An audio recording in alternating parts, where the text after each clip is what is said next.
Rick Santelli in Chicago with a very special guest. Hey, Rick.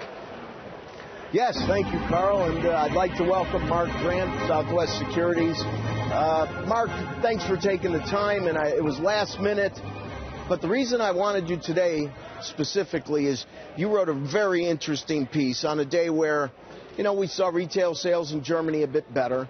The German economy isn't doing bad, but in my opinion, Germany really isn't the issue. So let's start with the periphery and work our way in. What have you seen of late regarding updates on Greece and Cyprus? Well, Greece's economy is in horrible shape and getting worse, regardless of what any official agency tells you. The retail sales, Rick, were down 14.2% last month versus a year ago. The economy is in terrible shape. They've had tries at 2 privatizations that have not happened, and I expect that they're going to be back soon asking for more money, and I think that's going to be very problematic for the European Union. Okay, Cyprus?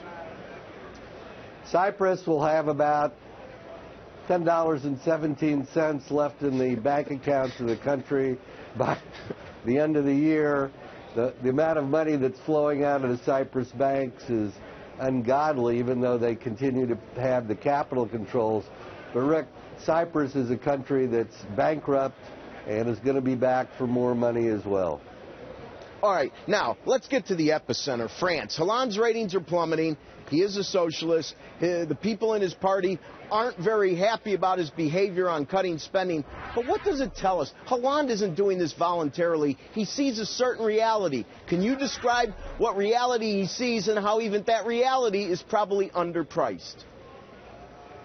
Yes, I can, Rick. The debt to GDP ratio that is the official number is 90.2%.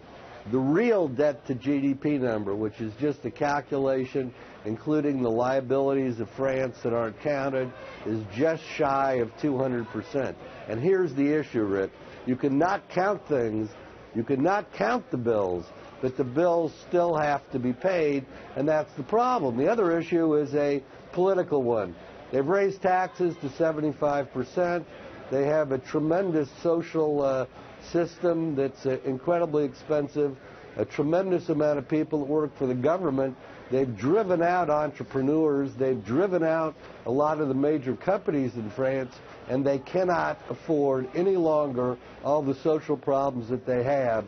And the miss, Rick, in terms of what France is going to miss in terms of the debt ratio that mandated by Europe is going to be way more in reality than they're going to tell us. Mark, I wish we had more time. I always do when you're the guest. Thanks for taking the time. And